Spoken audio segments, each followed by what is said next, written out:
ప్రతిదాన్ని వ్యాపార దృక్పథంతో చూసేటోళ్ళు ఉండనే ఉంటారు. అందులో మీ పేరు ఉండదా? నా పేరు ఉంటుందా? ఓకే, నేను అదే చెప్తున్నా. ప్రతి విషయాన్ని వ్యాపార దృక్పథంతో చూసే వ్యక్తులు ఉన్నప్పుడు సేవ కూడా వ్యాపారమే అవుతుంది. ఓకే, కానీ ప్రతి పనిలో సేవను చూసేటోళ్ళు ఉంటారు. మీరు వ్యాపారంలోకి దింపినా వాడు అక్కడ మళ్ళీ సేవ గురించి ఆలోచిస్తాడు. నేను ఇందాకే చెప్పిన, నేను 5 లక్షలు పెట్టుబడి పెట్టి ఒక సినిమా తీసిన, నాకు వ్యాపారం చేసుకోవడం రాక 3 లక్షలు రిటర్న్ వస్తే 2 లక్షలు ఆ రోజుల్లో 2006లో విషయం చెప్తాను. ఇవాళ మీకు 2 లక్షలు అని వినగానే చాలా చిన్న అమౌంట్లకు అనిపించవచ్చు, కానీ నాకు అది చాలా పెద్ద. మాకు పెద్దదే సార్ అది.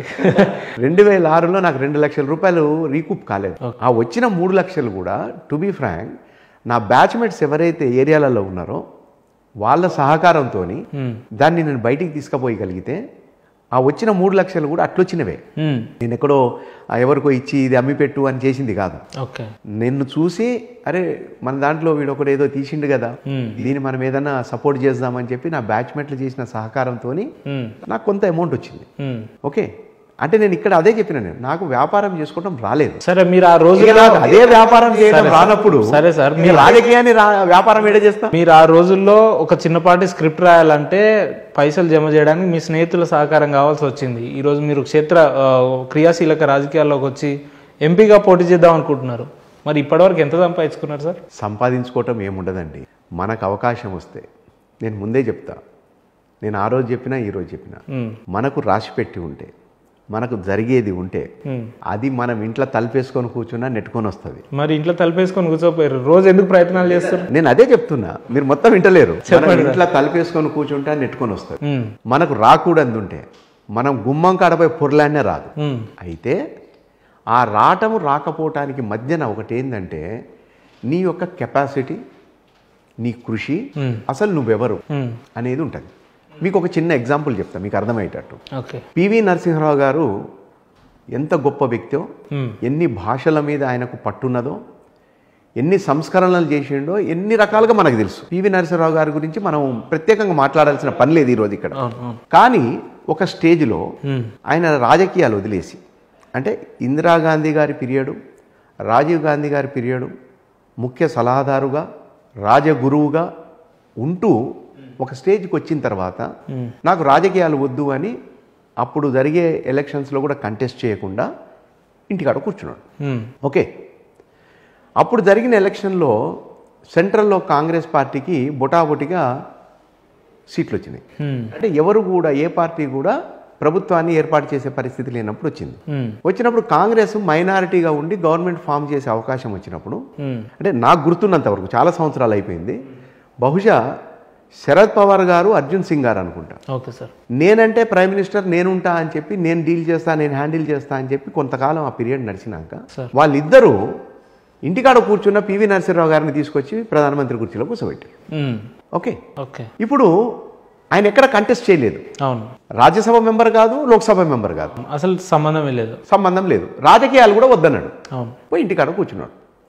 అటువంటి వ్యక్తిని మరి వీళ్ళిద్దరు పోయి తీసుకొచ్చి ప్రధానమంత్రి కుర్చీలో కూర్చోబెట్టిరా లేదా? అంటే నేను అన్నది ఇందాక అదే, అదృష్టం అంటూ ఉంటే మనకు వచ్చేది ఉంటే మనం ఇంట్లో తలుపులు వేసుకొని కూర్చున్నా వచ్చి తీసుకొచ్చి కూర్చోబెడుతుంది. తర్వాత మరి ఆయన ఎక్కడి నుంచి ఒక దగ్గర నుంచి గెలవాలి కదా.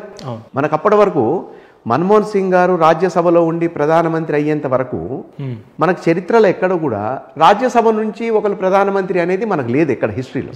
లోక్సభ నుంచి అవుతుండే. ఓకే, మరి అప్పుడు నంద్యాలలో ఉండే ఒక ఎంపీ రాజీనామా చేసి పివి నరసింహారావు గారిని ఆహ్వానించారు, మీరు ఇక్కడ నుంచి నిలబడి. అప్పుడు తెలుగుదేశం పార్టీ అధినేత ఎన్టీఆర్ గారు, మా తెలుగోడు ప్రధానమంత్రి అవుతున్నప్పుడు నేను అసలు అభ్యర్థినే పెట్టా అని చెప్పని అక్కడ అసలు తెలుగుదేశం క్యాండిడేట్ని పెట్టలేదు, అపోనెంట్గా అసలు నిలబెట్టలేదు. అంటే ఆయన చక్కగా గెలిచి దాదాపు అప్పట్లో 4 లక్షల పైచీలకు మెజారిటీ అనుకుంటా నాకు గుర్తున్నంత వరకు గెలిచి ప్రధానమంత్రిగా మైనారిటీ సభ్యులతోని 5 సంవత్సరాలు ప్రధానమంత్రి చేసిండు కదా. మీకు దీంట్లో ఇంకోటి కూడా చెప్తాను నేను, అసలు రాజకీయం అంటే తెలియని రంగయ్య నాయుడు గారు ఐపీఎస్ ఆఫీసర్, బహుశా అప్పుడు ప్రిన్సిపల్ సెక్రటరీ టు హోమ్ ఉన్నాడు అనుకుంటా, నేను నాకు అంత గుర్తులేదు. మా ఖమ్మం నుంచి పార్లమెంట్ మెంబర్గా గెలిచి పివి నరసింహారావు గారి గవర్నమెంట్లో ఒకసారి ఒక శాఖ, తర్వాత ఇంకో శాఖ 5 సంవత్సరాలు సెంట్రల్ మినిస్టర్గా ఉండే. మరి ఇదేంది? మరి వాళ్ళు ఎవరేం ప్రయత్నం చేసి పరిగెత్తలేదుగా. అయితే మరి ఇది ఎట్లొచ్చినాయి అని అడగవుతాను. నేను ఇందాక చెప్పింది అది. మన యొక్క అర్హత, మనం చేసే కృషి, మన ఎలిజిబిలిటీ ఏదైతే ఉంటుందో అది కూడా కౌంట్ చేయబడుతుంది. కాబట్టి ఇందాక మీరు అన్నారు, మరి మీరు ఇంట్లో కూర్చొని తలపేసుకొని ఉండొచ్చు కదా. ఉండొచ్చు. మరి నేను ఎవరో తెలవకపోతే, నా కెపాసిటీ ఏంటో తెలియకపోతే, నేనేం చేయగలుగుతాను, ఏం చెప్పగలుగుతాను, ఏం మాట్లాడగలుగుతాను చెప్పి తెలియకపోతే నా ఇంటి తలుపు ఎందుకు తడతారు? నేను ప్రయత్నం చేయాలి కదా. భగవంతుడు కూడా ఏమన్నాడు? మానవ ప్రయత్నం నువ్వు చెయ్యి, ఫలితం నా మీద వదిలిపెట్టు, వస్తే వస్తుంది, రాకపోతే రాదు.